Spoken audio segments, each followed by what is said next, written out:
pas les serviettes avec les torchons, mec. On mélange pas les bananes avec je sais pas quoi. Hein. Donc, faut être honnête. Et là, le problème de ces gens-là, c'est qu'ils veulent pas comprendre qu'il y avait de l'excès, en fait, et de l'excès de zèle. Le problème, c'est que lorsqu'il y a de l'excès de zèle dans la religion, mec, ah, il va tenir tête à un khadi, venir lui dire ceci, cela, mec. Il peut te mettre en Oui, prison. Qu'est-ce que oui. tu me racontes, mec? Qu'est-ce que tu me racontes? Qu'est-ce que tu me racontes, mec? Et mec, c'est très intéressant parce que là, ça parle des relations du détenu avec l'extérieur. Non seulement les juristes musulmans des premiers siècles concevaient moins l'enfermement comme une peine, ou comme un moyen de pression et d'exécution de jugement, tout particulièrement en cas de dette impayée, mais ils ne percevaient pas non plus l'incarcération comme une forme d'isolement du reste de la société. Il suffisait que le prisonnier du qadi soit privé de sa liberté de mouvement, il n'en gardait pas moins ses droits d'interaction avec le monde extérieur. Donc, les visites en prison semblaient courantes. La littérature biographique mentionne régulièrement des savants qui, emprisonnés, purent néanmoins délivrer des avis juridiques à des visiteurs venus les consulter. Ah, c'est ça qu'il faut comprendre. Donc, t'as tes savants, mec, en prison, ils te font des fatwas. Parce qu'à l'époque des Abbassides, il n'y avait pas ce système où on contrôlait les visites. C'était freestyle. Donc, en fait, pour autant que tu bouges pas de la prison, n'importe quel connard peut venir te voir et te dire, s'il te plaît, fais-moi une fatwa pour divorcer, fais-moi une fatwa pour faire ça et tout. Voilà, pour aller au djihad, pour pas aller au djihad, voilà, un truc comme ça. Non, mais c'est vrai. Mais c'est Mec, vrai. mais c'est horrible, mec. T'imagines? C'est-à-dire que mec, c'est vraiment un système archaïque hein, mec, on dirait, c'est vraiment du bricolage en fait. C'est vraiment un système pêle-mêle. Hein. Comme dirait notre tir, notre Sorry, professeur serait monsieur. benché. Exactement. Pêle-mêle, pêle-mêle, mec. Pêle-mêle, réunis pêle-mêle. Donc, les visites étaient courantes. La littérature mentionne régulièrement des savants emprisonnés qui donnaient des avis juridiques à ceux venus les consulter. D'ailleurs, c'était le cas de Jabir ibn Ziyad, de Ahmed ibn Hanbal. Les détenus pouvaient surtout recevoir la visite de leurs proches. Selon Al-Baladouri, le calife Omar II aurait recommandé d'emprisonner un kharijite coupable de blessures volontaires près de sa famille, jusqu'à ce qu'il se repente. Même un rebelle ne devait être entièrement coupé par ses liens de sang, de ses liens de sang. Les interdictions de visite semblent avoir été exceptionnelles. Un des seuls exemples concernant les partisans de l'insurgé Ahmed ibn Nasr, qui durent se plier à des conditions d'emprisonnement sévères. Le Hanafite Salarsi apportait un fondement théorique à ce droit de visite. On ne doit pas empêcher le prisonnier de recevoir ses familles et sa famille, ses amis, excusez-moi, et sa famille, car il a besoin de ces visites pour leur demander conseil au sujet de ses dettes. Mais Donc on t'autorise ah, le droit de visite, mais que pour des raisons de fric, mec. le fric, c'est pour le fric. Le fric. Moi, je pensais qu'il y avait de l'empathie derrière, mec, devant la Que stabilité nenni, mec. psychologique, Que nenni. l'amour du pape. Non, non, rien à voir, mec, c'est pour le Non, fric. non, non, non, non, non. Mais voilà, écoute ça, mec, écoute le reste. Oui. Il a fallu près de lui assez longtemps pour qu'il s'habitue à leur présence. Tu ne dois pas t'habituer à la présence de tes parents. Voilà. Ah. Aïe, aïe, aïe, aïe, aïe. Tu pars en gros, mec, tu pars du fric et il se barre. Tu viens, tu pars du fric et tu te barres, c'est tout. Il n'y a pas autre chose. Les prisons ne semblent pourtant pas aménagées à cet effet. Il n'existait pas de parloir. Mais c'est ce que je me disais. Est-ce qu'il y avait des parloirs à l'époque? Comparables à ceux des prisons modernes, ok? Le détenu recevait ses visiteurs à l'intérieur même de sa cellule. Lorsqu'il fut emprisonné à Haran en 130 ou 132, l'imam Ibrahim, traditionnellement considéré comme le chef secret de la Da'wa abbasside, reçut des visiteurs qui passaient toute la journée avec lui et dormaient même parfois à ses côtés. Ah, Voilà, c'est bah, sombre. il en vient sombre, mec. Maintenant, on comprend peut-être le délire de cité, hein, de rester dans la rue et de dormir tous ensemble. On est tous ensemble, et alors, avec une ambiance bizarre, bizarre, bizarre, bizarre. Tu vas aller voir un mec en prison, faire avec lui. Ça veut dire qu'ils vont refermer derrière toi. Peut-être qu'il imagine, il t'oublie, mec. Tu ne ressors pas, tu ne ressors pas. Yeah, c'est trop, c'est trop, c'est trop, c'est trop, je vais mourir. Et du coup, ce qui se passe, c'est que, en effet, la prison donc n'était pas n'était pas seulement ouverte à de simples visiteurs, les détenus pouvaient, dans bien des cas, y réorganiser une forme de vie familiale. Tu as ta femme qui vient te voir, tu passes la journée avec elle et la nuit avec elle. Tu organises ta vie familiale, ya جدك. Ah là là là là là. C'est trop mec, c'est trop, c'est Khalota. C'est une Khalota. Le personnel carcéral était limité et peu diversifié, et son rôle s'arrêtait en général à celui de surveillant. L'institution n'avait pas pour mission d'assurer le confort des détenus ou de le soigner.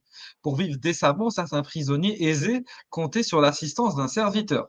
En cas de prison pour dette, en effet, un détenu propriétaire d'un esclave pouvait le faire venir en prison avec lui. Ya جدك. Ah, ya Rab, Putain, tout ça putain, parce que ton putain. mec, tout ça parce que ton maître, c'est une merde. Tu te retrouves en prison avec lui. Tout ça parce qu'il a des dettes. Ah, après ils nous disent: «Oui, l'esclavage, ceci, cela, nanani». Mec, tu te retrouves en prison alors que tu n'as rien à voir avec, dans l'histoire. Qu'est-ce que tu me racontes, mec? Qu'est-ce que j'ai à voir moi, hein, avec la mauvaise gestion? En plus, le mec, il a les pieds et les mains liés, c'est-à-dire que lui, il a même pas d'influence sur son maître, le conseiller, mec, si tu ouvres trop ta gueule, peut-être que tu vas te manger, hein, des coups. Mais pas trop Oui, fort parce qu'il faut pas trop abîmer sa marchandise, hein, tu connais, mec, tu oui, connais, bien tu sûr, connais. bien sûr, bien sûr, bien sûr. Ah, c'est catastrophique, ya جدك, catastrophique.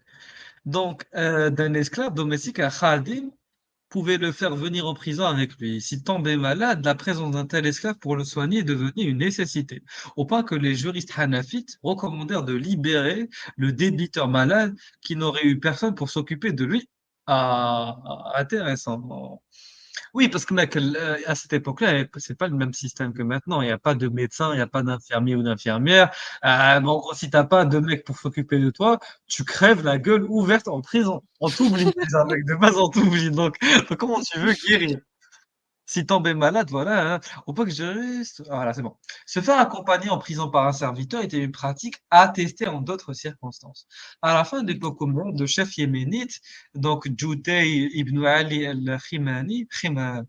Kirmani, voilà, Kirmani, encourut la colère du gouverneur du Khourasan, Nasr ibn Sayyar, qui l'emprisonna dans la vieille citadelle de Marwa, al-Qunduz. Déjà, le mot, il est sombre. Qunduz.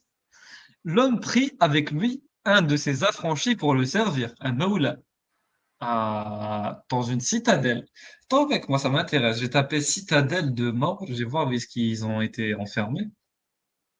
Moi, j'aime bien ce genre de choses. Hein?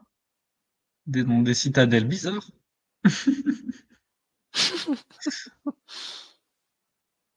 Ah, c'est bon, j'ai trouvé la citadelle, je pense. Ah, attends, je vais la diffuser pour que vous puissiez voir. Donc, donc voilà la citadelle. Voilà. Voilà le genre de citadelle. Je suis Mmh, emprisonné. ça va, Voilà, ça va. Je ça m'attendais va. à pire, hein, franchement, Oui, oui, moi aussi, moi aussi. Ça va, ça va. En tout cas, qu'est-ce qui se passe très donc? très style oriental, hein. Oui, normal, mec, c'est en Afghanistan. En tout cas, ouais, mec, faut pas oublier que c'est pas n'importe qui le mec qui a été emprisonné. Voilà. Oui, Bah, que c'était le chef yéménite. Judée, c'était pas un mec lambda. Donc il fallait le mettre dans une bonne prison. C'est un peu comme assigné à résidence. On met pas n'importe qui assigné à résidence déjà. oui, il avait le Mm. bracelet électronique, de Voilà, l'époque, quoi. c'est ça. Le rôle des esclaves, la brasse électronique du 10e siècle, c'est un mec qui te surveille H24. Le rôle des esclaves en prison ne se limitait pas aux soins médicaux. Les juristes hanafites prévoyaient qu'un détenu pour dette entretienne un commerce charnel avec sa servante. Ah, Ah, ya جدك, ya جدك. ya Rabbak, les Hanafites étaient dans la piraterie, mec. Étaient dans la piraterie, étaient des proxénètes, mec. Étaient des putains de proxénètes. Est-ce que c'est sérieux? Ils nous parlent d'Is mec, mais c'est incroyable quand même. Mais c'est incroyable. Putain de merde. Le mec nous parle d'Issam à longueur de journée, de justice, de je sais pas quoi, mec, hein. Blababli, blablabla, D'ascétisme, de il parle de reflux. oui, de comment on appelle ça? De Faire le jeûne. perversion, de décadence, voilà, c'est le mot que je cherchais, hein, de décadence, mec. On te dit, les mecs sont censés faire appliquer la loi, hein, pour payer les dettes. Jouent les proxénètes, les Macs. Mais c'est incroyable cette histoire. Mais c'est Ah, incroyable, mec. c'est pas normal, c'est pas normal. Et donc la question, hein, méthode RRR, qui parle de ça? Je Oui, voudrais voilà, bien les gars dans les qui parle de commentaires, ça? hein, Qui avant parle de de ça? nous faire des reproches soi-disant, hein, qui parle de ça? C'est ça le problème, mec. Parce que si les gens parlaient de ça, il y a pas de souci, mec. Mais le problème, c'est que qui parle de ça? Malheureusement, on est obligé d'assumer le rôle, le sale rôle, voilà, de devoir lire toutes ces chroniques abominables. Voilà, parce que franchement, se taper tout ça, c'est ignoble. El Khachaf, cite à ce propos les paroles du juriste, Cheybani, et juriste et qadi Cheybani. Je n'interdis pas que la servante Djalia d'un prisonnier soit introduite auprès de lui et qu'il ait des rapports sexuels avec elle, s'il y a un endroit adéquat. S'il y a un petit lit, s'il y a un peu de voilà, si tout est en place, je ne l'interdis pas. En gros, c'est permis. يجوز.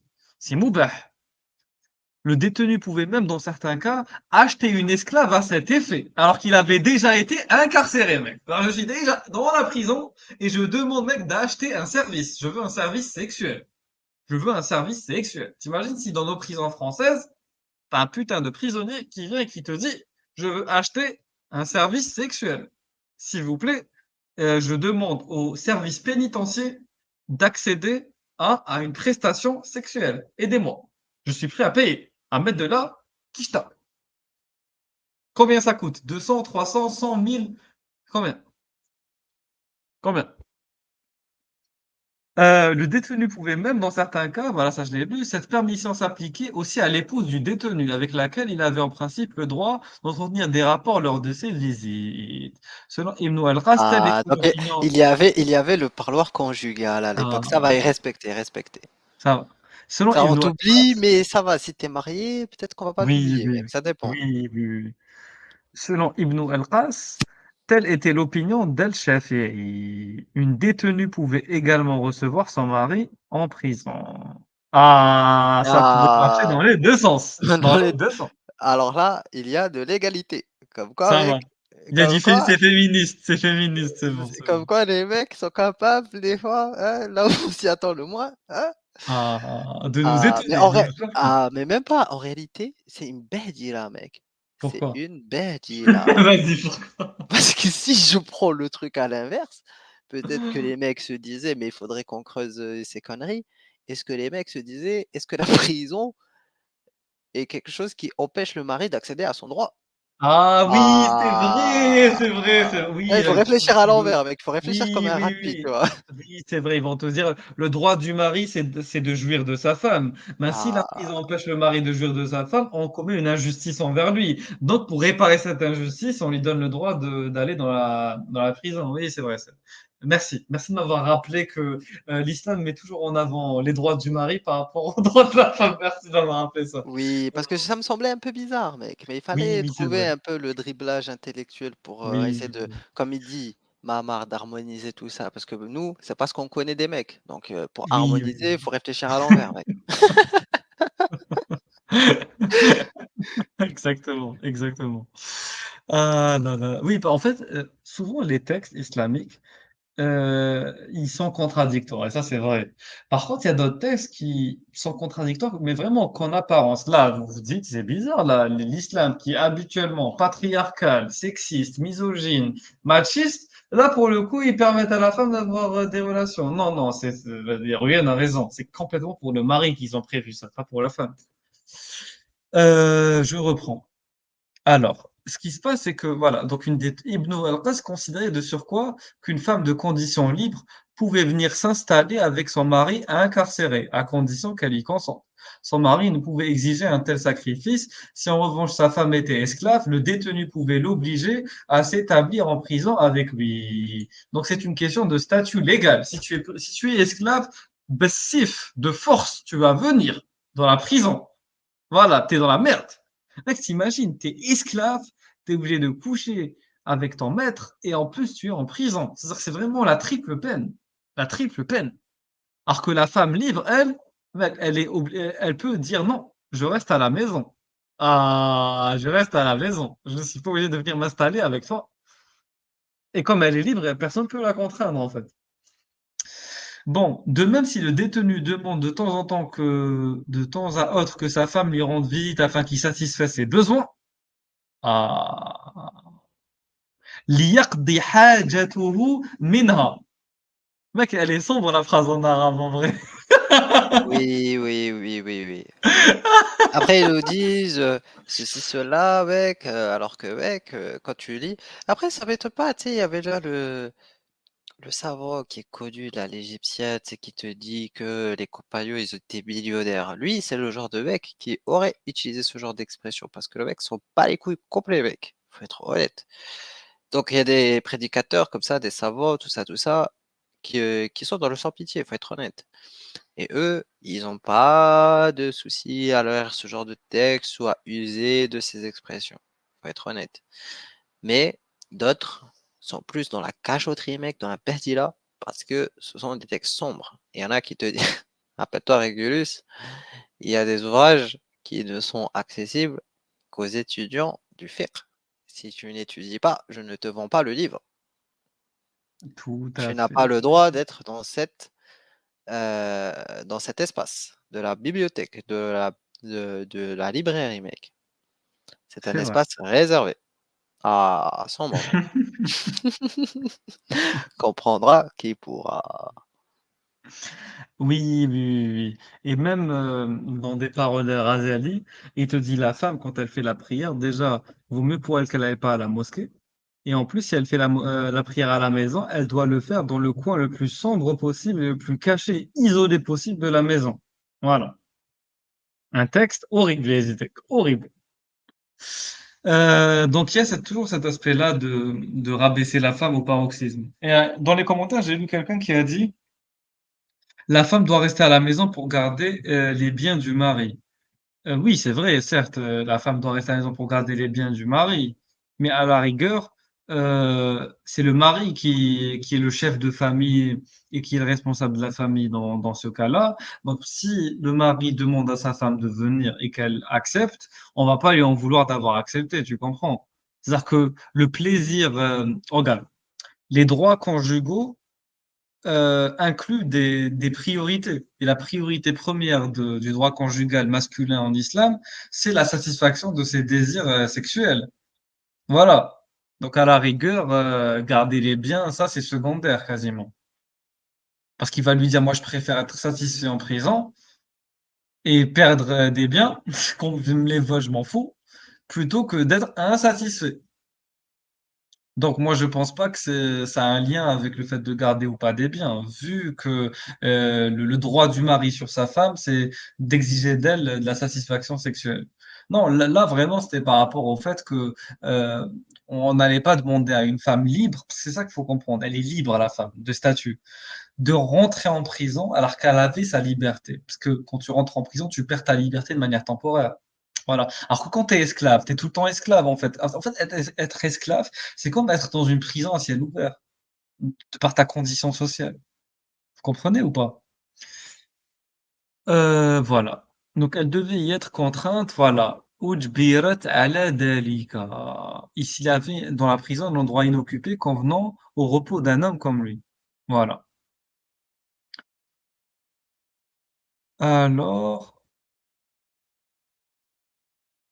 t'as vu ce qu'ils ont dit? Donc ils te disent, si le détenu demandait de temps à autre que sa femme lui rende visite afin qu'il satisfasse ses besoins, elle devait y être contrainte. Vous comprenez là ça va confirmer ce que je viens de dire.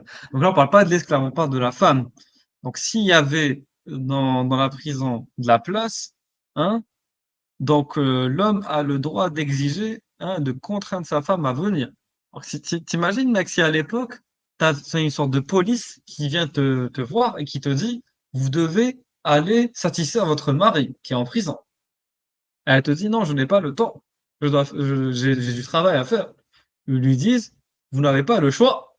Vous n'avez pas le temps, mais vous n'avez pas le choix. Donc, donc vous devez venir. Aïe, aïe, aïe. Donc, la paucité des informations sur les autres types d'emprisonnement ne permet pas de savoir si ces règles s'appliquent en dehors des affaires de dette. Oui, parce que là, on est dans le cas de la dette. Mais on pourrait élargir en théorie, mais là, ils se permettent pas de le faire. Sur le plan théorique, il apparaît, voilà, en tout cas, que dans une telle situation, les droits conjugaux étaient les mêmes qu'en prison qu'à l'extérieur. Ah, la détention signifie privation de Pas des liberté de mouvements mouvement, et non mais de non privation de vie privation de vie sexuelle. sexuelle. Ah, donc là, tu vois, on avait vu juste tout à l'heure, mec. Oui, On oui, avait vu juste. très Donc, juste. mais tout ça, c'est logique en fait. Une fois que tu comprends le système, hein, tu comprends la behdila, mec. Tu comprends la behdila.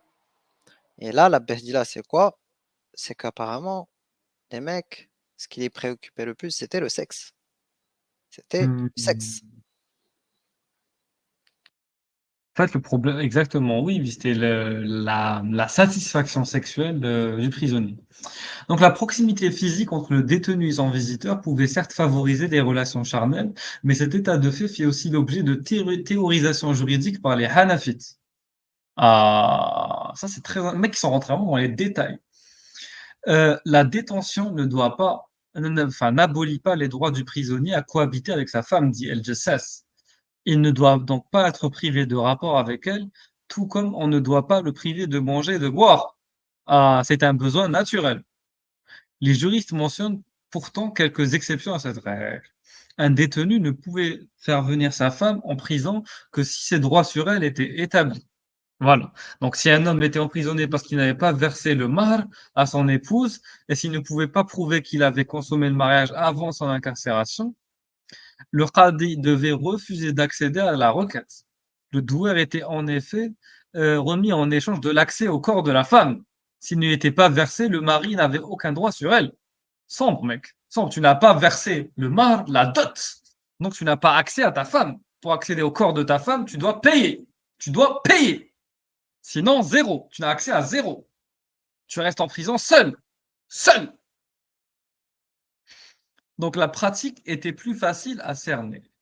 Isfahani euh, rapporte que le Alid, Abdullah ibn Hassan, incarcéré sous Al-Mansour, reçut la visite de sa femme en prison, mais il se garde d'avancer des hypothèses sur le commerce charnel qu'ils auraient pu entretenir à cette occasion. Il faut par ailleurs souligner l'ambiguïté des règles exposées par Al-Khashab, qui se contente de ne pas interdire l'introduction d'une esclave auprès du détenu pour son plaisir, à condition qu'elle y ait un endroit, mawdi' adéquat. Que Mec, veut-il je dire suis, par là? mec, je suis mort. Il faut par ailleurs souligner l'ambiguïté. Tu sais. Oui, oui, Toujours oui. cette ambiguïté, toujours évidemment, les mecs, Toujours, il peut pas toujours. être précis, tu connais. Que Là, on que parle que du veut-il hanafisme, bien sûr, hein. oui, On peut pas en aller plus. voir chez les autres, hein. En plus, c'est vrai que on est que sur un seul madhab, une seule école juridique. Donc, l'introduction de l'esclave auprès du détenu pour son plaisir, à condition qu'il n'y ait pas un endroit moderne adéquat. Que veut-il dire par là? Que la prison doit être aménagée, de sorte que le détenu puisse s'isoler avec sa concubine, ou que le détenu doit pour cela occuper une cellule individuelle. Le texte d'Ibn al-Qassas, plus précis, suggère l'existence de ce que nous qualifierions aujourd'hui de parloir intime. Ah, il faut aménager des Ah, parloirs intimes. À l'inverse, peut-on déceler dans l'autorisation à demi-mot et sous condition, toujours mec, des autorisations à demi-mot, toujours dans l'implicite, toujours dans l'ambiguïté, on comprend jamais rien avec eux de manière claire et transparente. Et sous condition d'Al-Khachef, un aveu d'impuissance face à des situations réelles autrement plus scabreuses, où des détenus enfermés collectivement auraient reçu leur femme au vu de tous. Ah, yeah, Jet, dans ah, c'est voilà trop, mec, autant de on est pas- voilà autant d'interrogations auxquelles les sources ne permettent pas de répondre pour l'instant. Mec, c'est un point en suspens. Allah wa'alam. Il n'y a Mec, que Allah qui c'est sait. sombre. Il Mec, n'y a c'est que Allah sombre, qui c'est sait. sombre. Mec, c'est Les vrai que même juristes moi, j'y ai ont pas tu pensé. mec, les juristes ont tu les masaïb, c'est ça? Oui, oui, oui, oui, oui. Oh, j'en ai Aïe, marre, je te aïe, jure, mais j'en ai mec, marre, j'en c'est peux trop, plus. c'est Oh là trop, c'est là, trop, je mec. suis Bah, fatigué, mec. Je parce suis que mec, fatigué. c'est vrai que j'y ai pas pensé, mais t'imagines s'il y avait pas de parloir intime, du coup, c'était des parloirs publics. Donc tu reçois ta femme en public et tu fais tes affaires en public, devant tout le monde. Ya la Devant tout le monde. fuck. Mec, comment détraquer tout le monde?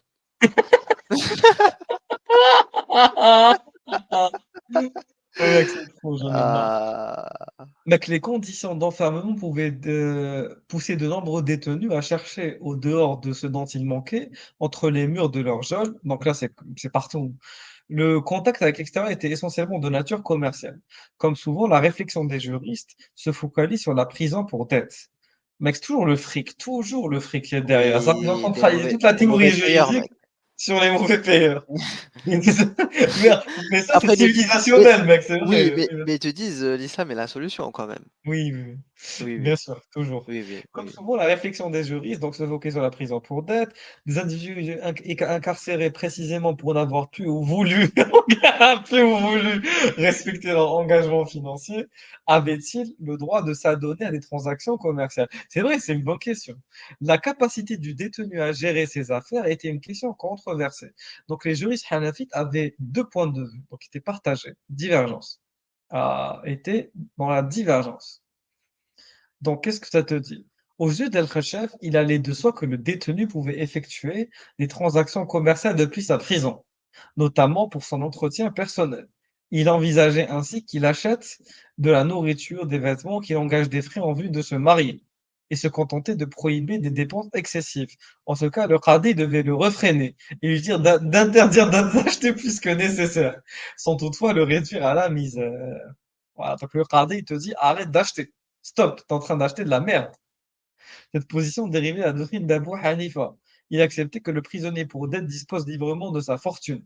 Il pouvait acheter, vendre, affranchir, faire l'aumône ou même donner. Ses biens eux-mêmes ne pouvaient être saisis ou vendus pour rembourser ses créanciers. Donc, mec, pour Abu Hanifa, on ne peut pas te saisir ton fric. Ton fric t'appartient. En s'adonnant aux affaires, expliquait-il, le prisonnier pouvait refaire fortune et donc rembourser rapidement ses dettes. Ah, lui, Voilà, il c'est était ça dans la la théorie. piraterie, mec. Lui, Voilà. il réfléchit, il se dit, mais si le... Parce que c'est vrai, mec, faut être honnête. On est dans le cas, là, par exemple, en France, des gens, par exemple, si on dit insolvable, voilà, le mec va rentrer en prison. La prison, c'est des coûts, mec, que la société assume. Donc là, tu pourrais te dire, bon, quelle vision on adopte, hein? Est-ce que le mec, juste on lui prive de la liberté de mouvement et d'entreprendre et tout ce qui va avec, ou quand même, le gars, on lui laisse un certain accès comme ça, déjà qu'il doit du fric à la société, ça lui permettra de payer. Ah, tu vois? Et donc là, le Abu Hanifa, lui, il était pour que les gens, ils payent. Il faut payer. Salut Bébert, salut à toi. Ah, Salut. À propos de payer, vous avez un Patreon, vous avez oui, bien sûr. un Tipeee, Ah, tout ça. Donc les gens, à propos de payer, hein, voilà. Hein. c'est vrai. Donc oui, hein, c'est vrai qu'on fait pas souvent de la pub pour nous-mêmes. Oui, parce qu'il y a que il y a que les chaînes en forme de TPMP, tout ça, Oui, oui, oui, qui, oui. tu sais, qui crient dans le micro dès qu'ils reçoivent 1 euro et tout. Faut qu'on fasse un peu pareil. Faut qu'on s'aligne, les mecs. Faut s'aligner. Hein. On va ramener, vous connaissez, comme au Moyen-Âge, il y avait les crieurs. Et voilà, nous, on va ramener un crieur. On va payer un crieur qui nous en fasse plus. J'en connais un pas cher, tu sais. Ah, Alors, j'en connais un pas cher. Je pense qu'il acceptera de venir.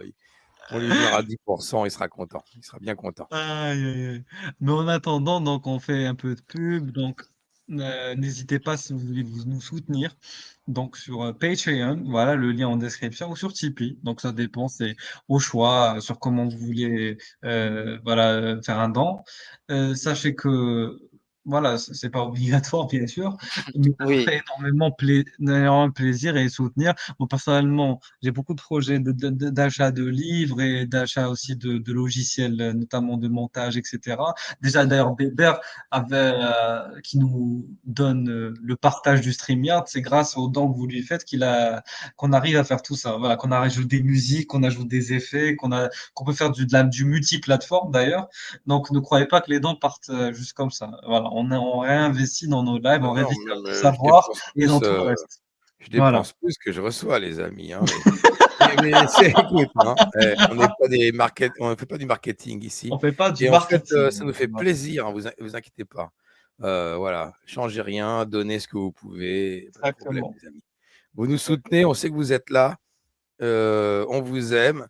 Et puis c'est tout ce qui compte, on le fait pour nous et pour vous, pour tout le monde. Donc Tout à fait. voilà, on est content. On n'a pas un projet de société à vous proposer. On n'est pas des marchands de tapis ou d'encyclopédie avec le pied en travers de votre porte. On n'est pas là, on n'a pas un truc à vous vendre. Vous voyez on, fait on fait ce qu'on a envie de faire. Et puis j'espère que ça vous fait bien plaisir, les amis. Voilà, hein, c'est tout, c'est voilà, Je c'est pourrais simple. d'ailleurs, puisque tu es là, je vais mettre un de tes génériques, après on reprend, oui. Qu'est-ce que tu voudrais mettre? Mets un truc que tu as fait là dans le générique. Qu'est-ce qu'on pourrait mettre pour faire une pause? Parce qu'en fait, j'ai soif. Faudrait que je mette un truc Attends, putain, j'ai des trucs à vous là. Ah ouais, attends. dans les clips Le vidéo. dernier truc, oh, faudrait que je mette j'ai pas mis, tu sais, comme je viens d'arriver de vacances, j'ai pas eu le temps de mettre les derniers là avec, comment il s'appelle? 13 ans. 13 ans. Ah, c'est pas grave, on peut mettre n'importe quoi, Attends, juste c'est de quoi prendre une pause, mais parce attends, qu'on je va les ai regarder pas. nous. Attends, si, j'ai des ah si, je vois. Ah,